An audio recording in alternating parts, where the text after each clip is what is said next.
Kelly Ripa has been queen of daytime TV for over 2 decades, but her journey to the top wasn't easy. From dealing with sexism to struggling with her mental health, the live host has dealt with plenty of challenges throughout her career.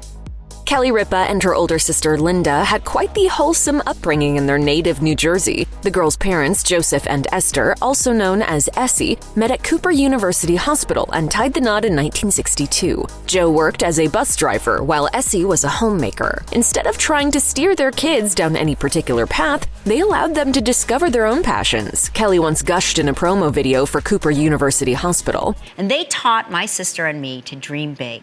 However, they didn't initially love her decision to pursue acting over her studies. She jokingly told the Los Angeles Times in 2001, "My father is still waiting for me to go to college." Despite their college focus, Joe and Essie have been supportive through and through. As Kelly told Redbook, "My parents are just so proud of their 2 children, and it has nothing to do with what we do for a living. For them, it's all about trying your hardest to be a decent person every day and being grateful for what you have. That's how I was raised."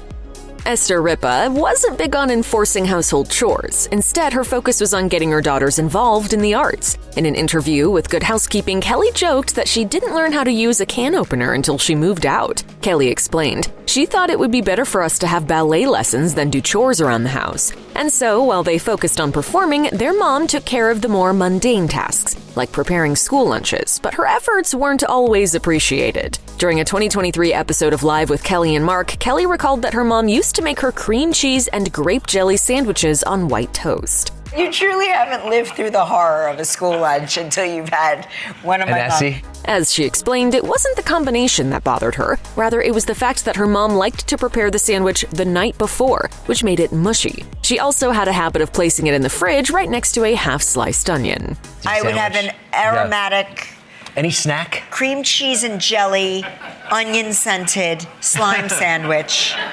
Ripa caught the acting bug in the 6th grade when she was cast in HMS Pinafore. As she told SJ Mag, she couldn't sing and it wasn't the best fit, but she gave it her all. Not long after, as a teen, she became a regular on a Philadelphia variety show called Dancin' on Air, which solidified her love for acting. After high school graduation, Ripa moved to New York City at 19 but enrolled in a few college courses to make her parents happy. Luckily, she didn't have to endure it for long. In 1990, at just 20 years old, Ripa was cast as Haley Vaughn on All My Children. The role made her famous, and a decade later it helped her land Kathie Lee Gifford's job on Live. She officially joined the show in 2001, and 2 decades later was still going strong, which made her 2020 revelation all the more surprising. While speaking to a midwife named Jennifer Schoback on Live with Kelly and Ryan, she told her guest, "You are living my other profession." Turns out, Ripa once wanted to become a midwife or doula. She told Schoback, I just find the whole childbirth experience to be so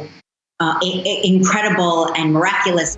She's built a successful, decades-long career co-hosting Live, yet Ripa doesn't have fond memories of her early days on the show. As she told People, "It took years to earn my place there and earn things that are routinely given to the men I worked with. That included the most basic benefits, like an office." Speaking with Variety in 2023, Ripa revealed that she was repeatedly denied her own workspace, despite there being plenty of empty offices available. She told the outlet, "It was after my 4th year that they finally cleaned out the janitor's closet and put a desk in there for me." Not to mention, she didn't have paid vacation, a wardrobe budget, maternity leave, or even a private bathroom. Instead, she had to use the public restroom. Even as her star rose, execs didn't budge. When Regis Philbin left and she became Live's top name, they refused to let her use his old office. This time, she wasn't having it, so she packed her things and moved in. She fumed to Variety, "I forced my way into the office because I couldn't understand how I would still be in the janitor's closet and somebody new would come in and get the office."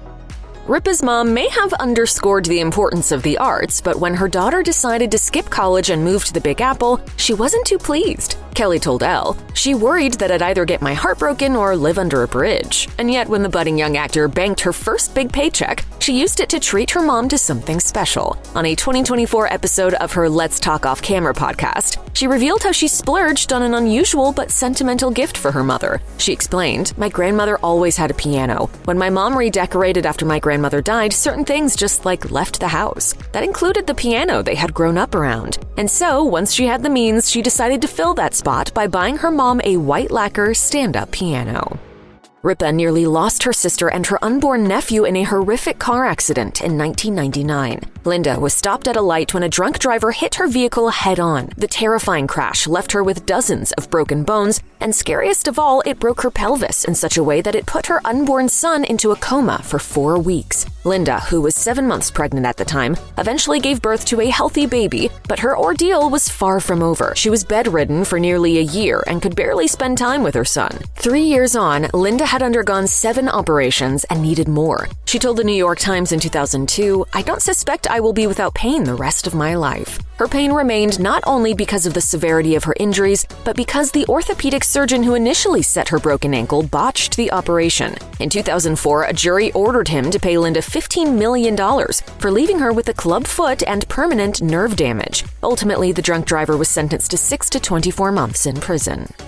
She may seem like a natural, but Ripa does not like being on camera. Speaking with Bethany Frankel on the Reality Stars Just Be podcast in 2021, Ripa revealed that she's thought about quitting television for a good 20 years. She said, "Being in front of the camera is not something I've ever enjoyed. I'm not very comfortable." While most folks who work in media are happy to have all eyes on them, she doesn't appreciate the attention. Furthermore, Ripa admitted that she can't stand listening to herself, confessing, "I find my own voice grating." Similarly, the live co-host told Parade in 2020 that she slowly started looking for work that would place her behind the scenes. She shared, "I've been writing a lot, so my goal ultimately would be to eventually get off camera. I really do enjoy the writing process so much."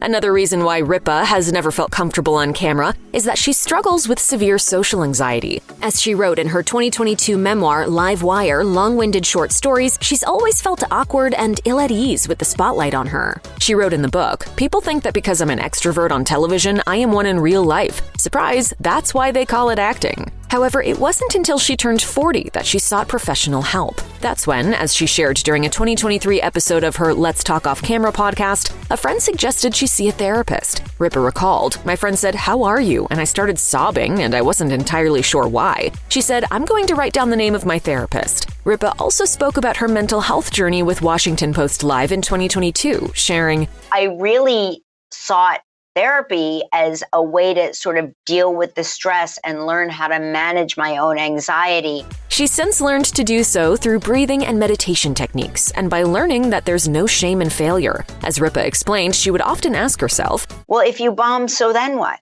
It was through therapy that she was finally able to realize, Well, nothing happens. Life goes on, right?